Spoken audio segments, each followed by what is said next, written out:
বান্দরবনের এই অপূর্ব সুন্দর দৃশ্য কবে দেখতে পারবো তা জানা নেই, কারণ পর্যটক শূন্য বান্দরবন, একদম নিষেধাজ্ঞা দেওয়া।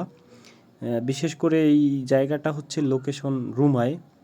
রুমা উপজেলা ট্যুরিস্ট নিষিদ্ধ এবং সবচেয়ে পরিস্থিতি খারাপ হচ্ছে এই রুমায়।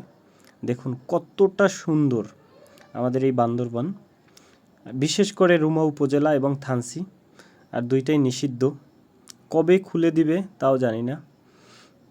উফ, খুবই মিস করি। কে কে বান্দরবনের এই রুমা এবং থানচি মিস করছেন এবং সুযোগ পেলে কোথায় যেতে চান আপনারা কমেন্টে জানাতে পারেন।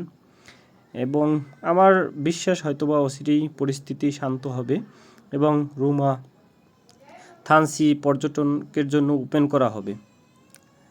আর ওপেন করা হলে কে কোথায় যেতে চান অবশ্যই জানাবেন। আমি খুবই মিস করতেছি, বিশেষ করে বগালেক, রুমা, কেওক্রাডং এই পথটা খুবই মিস করতেছি।